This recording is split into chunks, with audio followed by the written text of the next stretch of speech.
Christian Parenting. Today, my friend and brother-in-law, Brent Gibson, returns for a conversation on creating a culture of service and hospitality with your family.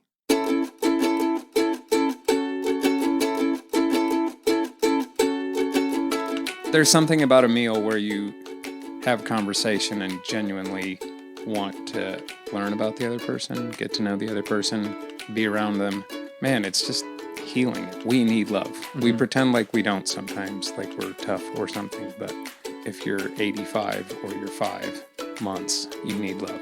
Meals are easy. I like to eat, and so that's an easy way to make people feel apart.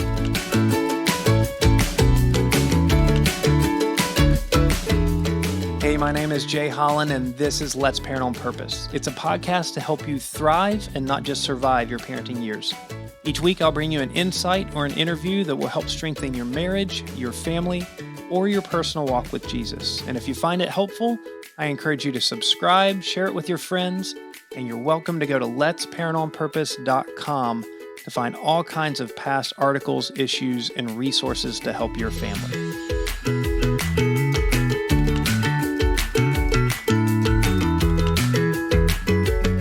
Coming close to landing the plane on our Family on Mission series. I think I just got one more left after this one. And I want to applaud you. If you're like me, the summer has no rhythm, no routine, and it's hard for me to do some of the things that I want to do, including stay up on podcasts. So I just applaud you for continuing to come back and invest in your family by listening to Let's Parent on Purpose. I've really loved this Family on Mission series that we've been doing. It's one of my favorites that I've had. And today is kind of pulling together a number of the different pieces from different episodes that we've done in Family on Mission. I'm joined by one of my very, very closest friends and also my brother-in-law, Brent Gibson. Brent is an elder at our church, Covenant Fellowship Baptist Church here in Stuart. We were friends for years and years before we became united in family. I am forever grateful for Brent. He is very responsible for me landing my wife, Emily. Brent has an awesome wife of his own, Lisa. Emily and Lisa are sisters. And we have been able to experience between 10 and 15 years now of growing together here in South Florida, kind of building a multi-generational family on mission. And our conversation today pulls in different pieces from episodes that you've heard over the last few weeks. And you're going to see how Brent and Lisa have uniquely tried to shape their family through a culture of service and hospitality in really simple ways that even if you can't do it exactly like they've done it, you can get a great idea for what it might look like in your family. So I hope you listen. I hope you're encouraged, and that you and your spouse or you and your children, whatever your context is, you can start to think and dream and pray through what are some simple, regular ways that we could be on mission together. So here's me and Brent.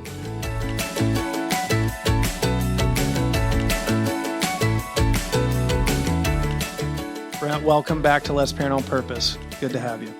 It's good to be here. Yeah, so you've been on this show before. Your wife has been on here. You might as well just take over the hosting duties. You're so familiar with them. Oh, yeah. So I've been doing this Family on Mission series, and you're one of the last episodes of it. And I think it's kind of a cool conjunction of a number of things that we've been talking about, because we've talked about your family is your mission field. And I've seen you as a dad deliberately look to model Jesus for your kids and to try to make it easy for them to come to faith. We've talked about your family as a team. And we are brothers-in-law. That's the technical term for it.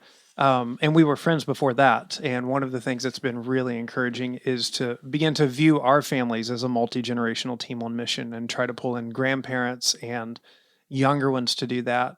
I've had one with Abby Turner on the Ministry of Hospitality, and we're going to talk about what that looks like in your family. And even Davis, who I had on, Davis Price, with just talking about being a child in the ministry for a long time and how that formed his faith. You were a big part of forming his faith. So it's like you're the apex of this family on mission show we're going on. So I'm going to just turn it over to you. What's your wisdom? Man, I have no wisdom to All right. offer. We'll start from there. The couple of things that I particularly wanted to talk about with you is I feel like I've watched you and your wife Lisa do a really good job of finding ways to pull your kids in on mission, in kind of simple, repetitive ways where any individual act is not profound, but doing it over and over again is life shaping. And you're doing this. You have 3 children, and their personalities are pretty different, aren't they? I am perpetually shocked that 3 that different people could come from the same 2 people. But it's a gift. Yeah. So when we talk about putting your family on mission and doing the same thing together, that can be, if your kids are wired similarly or you have an only child, you can kind of shape it towards them. But when they're very different in personality, part of the discipleship is learning to do things that you don't want to do. And the first one I think of that probably wasn't something that the whole household was excited about was the ministry of cleaning the cafe that you guys do. Can you tell me about that? Well, it actually started when we decided to take a break from fostering. And so I was like, after you foster and then you stop, you're like, how do I have all this free time? What are we going to do with all this margin? And so, but I didn't want our kids to, because we were always purposeful about, like, this is a ministry. We're doing this because we love Jesus. We want people to know that they're loved by Jesus. And so I wanted them to know, like, our family is always doing something in service manner. And so then this is way easier than fostering. But a big part of it was, like, you worry about lazy kids, so you teach them how to work. And then, so this has like this multifaceted, like they're learning how to do things that are seemingly menial, but they're doing it for something bigger than mom and dad and the house. But they're also, I think it's important for people, and my kids in particular, to realize that this stuff doesn't just happen. Church doesn't just happen. They don't walk in and everything's perfect all the time. Somebody does that. And so we clean a cafe, which is like an hour and a half on a Thursday, which is a relatively small amount of time, but it's just something that we're trying to instill in them, that this is our church. And so it's our responsibility, and this stuff doesn't just happen for anyone. Yeah, so we have a pretty significant Wednesday night ministry at our church. There's a church dinner that happens in the gymnasium right next to it, and a lot of the people that eat it spills over into the cafe. It's the kind of main traffic fair for probably 250 people on a Wednesday night. And then the youth at the last part of theirs, and then it becomes youth and their parents and the leaders kind of have a snack time in there and just hangout time that goes for another hour or so. So that cafe on Wednesday has had about 4.5 hours of very heavy traffic, food droppings, spills, and everything else. And even though we try to teach the kids at church to clean up after themselves, there's still a decent bit that needs to be done. So you guys get here, just what does it look like? I mean, I know that may feel mundane, but sometimes we overcomplicate things, and it's nice for people to realize how simple something can be. Well, I started with saying, what's something we can do to help? And Rod, who is basically, if you need a question answered at church, you start with Rod and work your way around. So he just said you could clean the cafe. So, and we say cafe, and that sounds small, but it's not as small as it sounds. So I don't know how to describe it, but it's a large area. I think it's 1,000 square feet. Yeah, it's very big. We just show up and start wiping things with cloths and sweeping, and then we mop and take out the trash or whatever else needs to be done. Check on the bathrooms. If they didn't get done before we got there, then we do that. And then my youngest has the job of wiping all the baseboards, and and they all, different weeks, one of them wants to work and one of them doesn't, and we just kind of make it work. We're not always all there, but somebody's there. Yeah, as I know this on the church side, as a family, you guys are counted on. Like, it's not something where we wonder, oh, are the Gibsons going to show up and do it this week? It's kind of assumed, or you guys have the responsibility to tell us ahead of time. If not, so it gets done. It gets done well, and I think it's kind of one of those fun things that on the church side to offer praise and deep appreciation to a family for what they're doing. But then on the parental side, I kind of want to model with my kids, listen, it's not like I, gave blood or, did some kind of great sacrifice. Like, we're just doing normal things because that's what helpful believers do. Yeah, it's not a large, I mean, like I said, it's an hour and a half start to finish usually, depending on how dirty it is or whatever. But the point is that you're doing something. And if everybody did a little something, then things would probably be much easier on the staff. And it would just present a better connection in the body, I think. Yeah. But we, when we started doing the food after youth group, there was this like level of resentment, we're all scraping chocolate or acai off the floor. And then like it dawned on me a few weeks into it, I'm like, why are we doing this if we don't want it to be dirty when we get here? So if we're going to do it anyway, we might as well have something to actually clean. Yeah. So now I just throw my stuff on the floor and say another, like Thor does in the movie. So I started encouraging everyone to just dump their trash and we'll get it later. And you're developing just this identity as a family. Is you're a family that can be counted on, and you're a family that serves together. And then all of a sudden, that makes it easier for other families to serve together. Now the cafe may be taken, but there's endless things that can be done, and there's a real joy. And as a dad, just like I get to do something with my family for other people. How does that resonate as a dad? Well, first, this wasn't supposed to be something that people knew we did. And I still don't want to like act like we're doing something impressive. It's just a small thing. Oh shoot. I have a trophy that we're going to present to you at the end of the podcast. But it was supposed to just be something that we did, and then no one needed to know. But it's fun to do it with my kids because, like I said, sometimes they enjoy it and they're all in, and sometimes it's just like making them do a chore at the house. Yeah.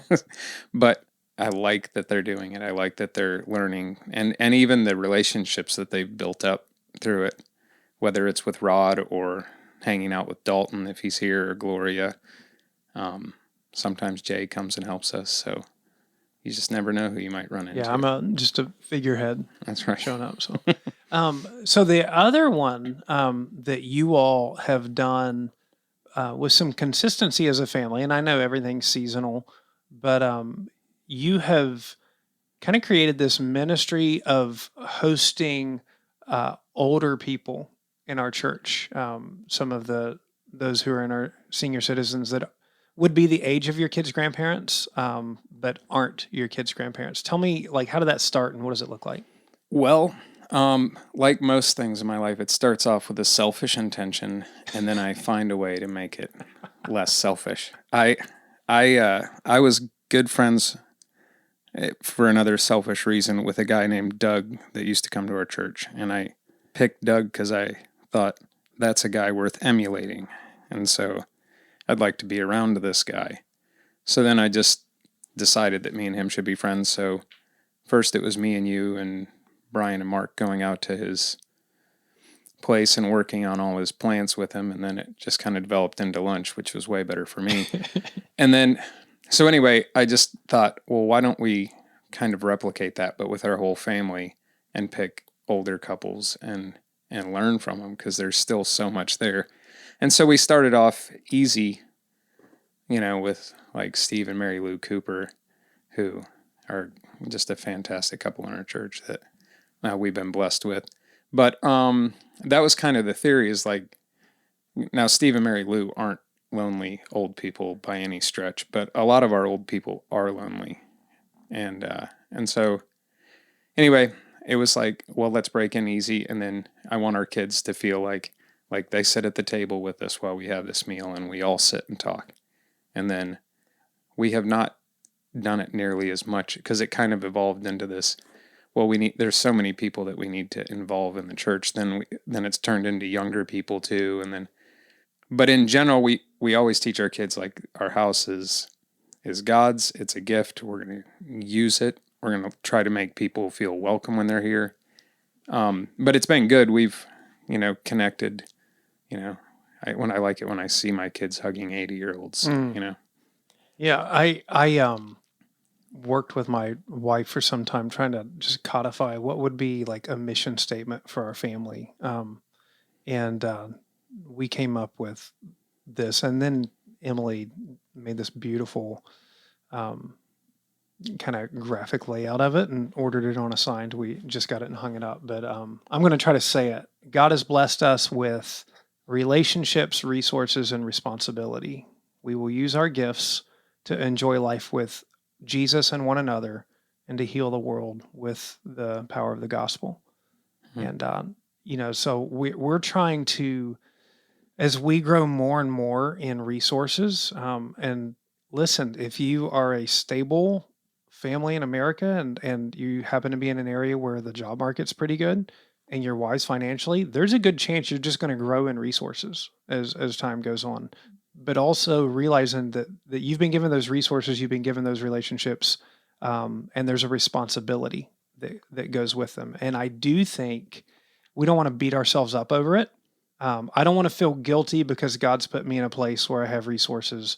I don't want to feel guilty because God has given me so many amazing relationships. I want to feel responsible as a steward of those. And so part of that steward is to enjoy life together, and to bring Jesus into the midst of all of the things that we're enjoying life together. And then in the midst of that, to try to heal the broken parts of the world with the gospel of Jesus.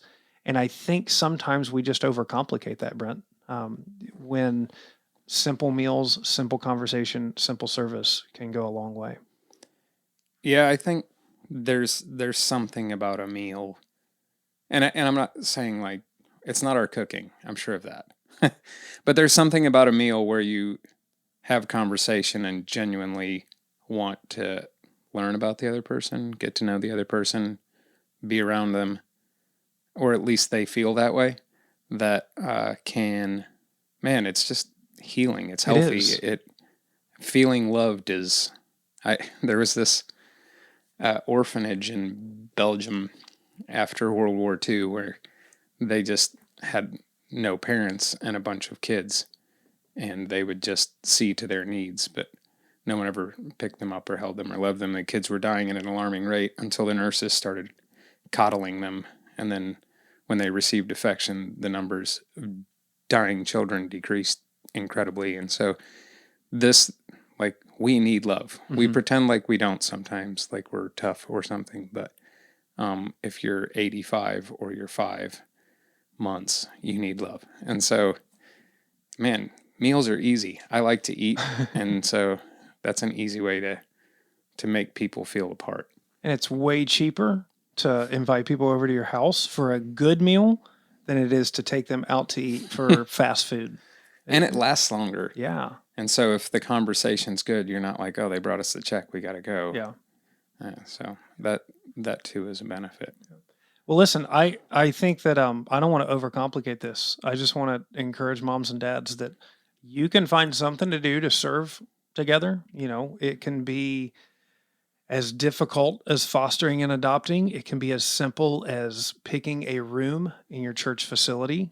It could be, like in our area in Stuart, one night a week at House of Hope, restocking shelves, or one night a week at Lahea, helping serve food. Or it can be opening your home, the ministry of hospitality. I love that verse in Hebrews. It says that, continue to practice the ministry of hospitality because some of us have entertained angels unaware in there. And just serve Jesus with your family on a consistent basis and let the Lord transform your family. Yeah, I would encourage you, if you have a healthy family, to find old people to love, because I've been convicted a lot of this lately, that there's a lot of elderly people, especially in our area, and a lot of them while they're great people, feel lonely. Yeah. And so simple things like stopping by their house or having them to yours or texting them for lunch or something would go a long way. I mean, all of my stuff revolves around food, but that's a personal issue. But I was reading this verse this morning, and I thought it was kind of timely. It's 1 Peter 4, 9 and 10. It says, show hospitality to one another without grumbling. As each one has received a gift, use it to serve one another as good stewards of God's varied grace. I think that's a simple way to think about it. Like we're stewarding God's grace to one another. Amen. Hey, let's close on that. I think they get the point. Use what you got with your family to serve others. Thanks, Brent. You bet.